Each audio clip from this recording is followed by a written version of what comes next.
Continuamos con Al Punto en una edición especial, Cumbre de las Américas desde Los Ángeles. Nosotros vamos a defender la libertad en todo lugar, en Chile, en Cuba, en Brasil, en Venezuela, en donde sea. Y yo espero que el pueblo cubano sea el que decida justamente el futuro de su destino y no solamente una pequeña proporción de este. Bueno, hay varias formas de enfrentar las dictaduras. Una, podemos hablar sobre los dictadores. Podemos hablar de Nicolás Maduro en Venezuela, o de Daniel Ortega en Nicaragua, o de Miguel Díaz-Canel en Cuba. Esa es una forma de verlo. Otra forma de verlo es hablar con las víctimas de las dictaduras.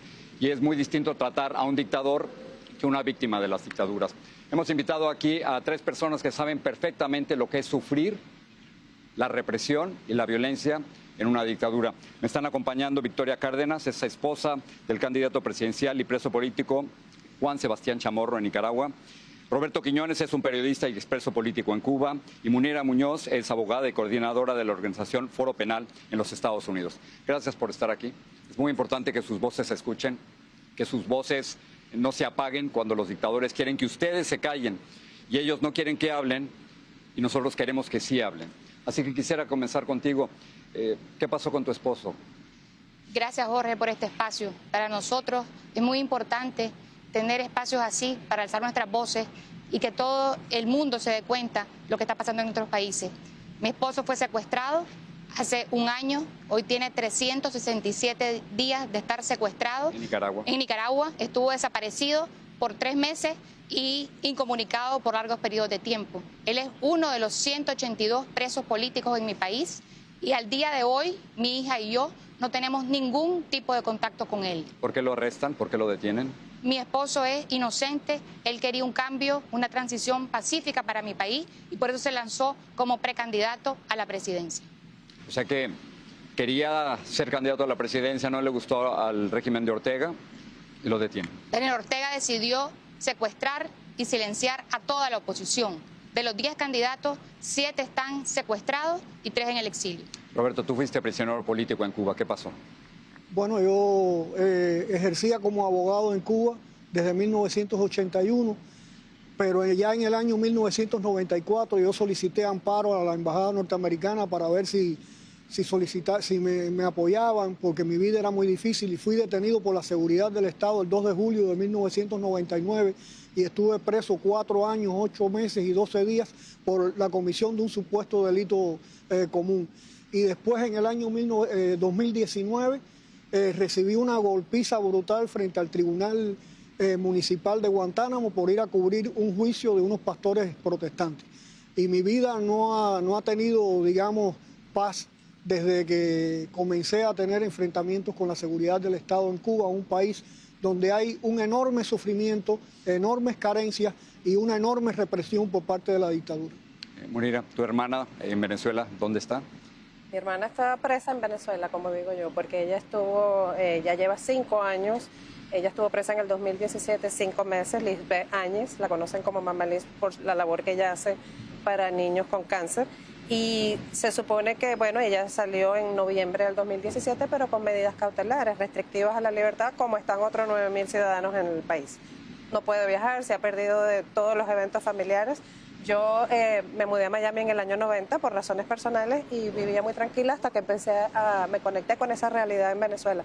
Lo menos que pensaba, yo seguía al Foro Penal en las redes por la labor que hacía con los presos políticos después de las protestas, y lo menos que pensaba era que me iba a tocar directamente con mi hermana vivir esa realidad tan horrorosa. ¿Cuántos prisioneros políticos hay en Venezuela aproximadamente? Foro Penal tiene una lista. Claro, Foro Penal lleva la lista y la certifica el doctor Almagro todos los martes, sale en Twitter, yo les pido que la sigan, son 237 presos políticos y hay que nombrar, Jorge, que 114 deberían ya, por la reforma al Código Orgánico Procesal Penal, deberían estar libres porque se supone que no puede ser más de 3 años en prisión preventiva, incluyendo a mi hermana. Victoria, ¿cómo se vive en Nicaragua ahora bajo el régimen de Daniel Ortega? Así como decía Munira, perdón Jorge, Nicaragua es una gran cárcel, Jorge. 182 presos políticos, el resto de la población silenciada o exiliada. Es una dictadura. Sí, es una dictadura porque no se dejó que hubiera un voto popular y que mi esposo corriera como una opción. Roberto, Cuba desde 1959 es una dictadura. ¿Cómo se vive hoy en Cuba? Bueno, hoy en Cuba se vive bajo una profunda crisis económica sumada a una gran represión. En Cuba hoy todo es delito. Usted saca un teléfono celular para grabar algo y la policía se lo quita y se lo lleva detenido. En Cuba en estos momentos hay 1.074 presos políticos y es el país que según su población tiene más presos políticos en el mundo. Cerca de 700 de ellos detenidos después de las protestas por democracia de julio. Sí, del 11 de julio. ¿Cómo se vive en Venezuela? En Venezuela no hay Estado de Derecho, Jorge. En Venezuela no hay justicia, ya lo sabemos. Te acabo de nombrar una ley que ellos mismos promulgan y no se cumple. Entonces, básicamente, como te digo, 237 presos políticos, pero además está la intimidación, está el que nadie se atreve a protestar, como ya lo sabes, porque como nosotros decimos en el Foro Penal, hay muchas categorías, o te quieren excluir del mundo político, o te quieren intimidar, o simplemente son venganzas personales. Esto no lo podrías decir en Venezuela. Bueno, el Foro Penal está en las redes y hace ruedas de prensa. El Foro Penal defiende los derechos humanos y la justicia. Esto no es un tema político, por tanto, no veo el problema del por qué se puede decir. Muy bien, no vino Daniel Ortega, no vino Nicolás Maduro, no vino Díaz-Canel. ¿Les parece que fue una buena decisión que no estén aquí esos dictadores?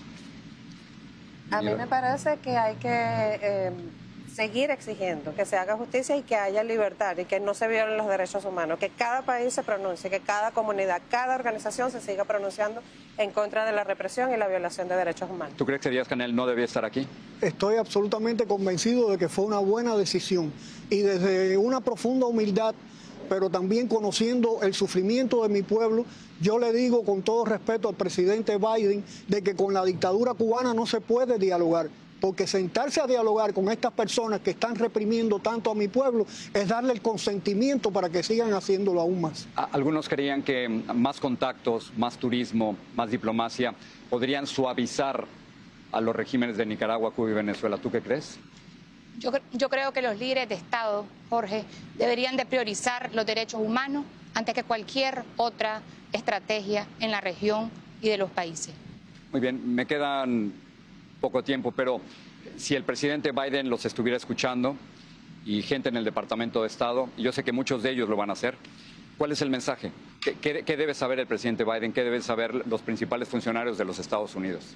Bueno, que esto es una emergencia como cualquier otra, que esto es una urgencia, que los presos políticos son personas, son familias y que aquí cuando estamos hablando hay muchos que están siendo torturados, hay muchos que están enfermos sin atención médica, sin recibir los derechos que debería recibir cualquier preso y más en estos casos que son injustamente privados de libertad. Tú le has enviado ya un mensaje al presidente Biden. ¿Qué le quieres decir al mundo o a algunos que creen que no, que es necesario hablar con las dictaduras? Bueno, yo lo que le quisiera decir a los presidentes latinoamericanos que todavía no quieren reconocer que en Cuba hay una dictadura, que hagan una introspección de su alma porque están siendo cómplices de la maldad. Y entonces yo creo que las personas buenas en el mundo deben unirse para hacer un bloque internacional contra estos tres países. Victoria. Yo los invitaría, Jorge, a vencer la indiferencia. Nuestros familiares, las personas sufriendo en esas cárceles de Cuba, Nicaragua y Venezuela, son seres humanos que su salud se deteriora día a día y sus días corren peligro. Les agradezco que estén aquí y quiero insistir, los invitamos porque en Cuba, en Nicaragua y en Venezuela lo que no quieren es que sus voces se escuchen y a nosotros nos parece sumamente importante que sí se escuchen. Gracias por su valor. Gracias. Gracias. Vamos a hacer una pausa, pero cuando regresemos logró los Estados Unidos unificar a los países que se asistieron a la Cumbre de las Américas. Lo platicamos con el secretario de Estado, Anthony Blinken. Y además, el presidente de Costa Rica, Rodrigo Chávez, estuvo presente en la Cumbre de las Américas y le preguntamos cómo se acaban las dictaduras. Costa Rica, por supuesto, es vecina de Nicaragua. Volvemos.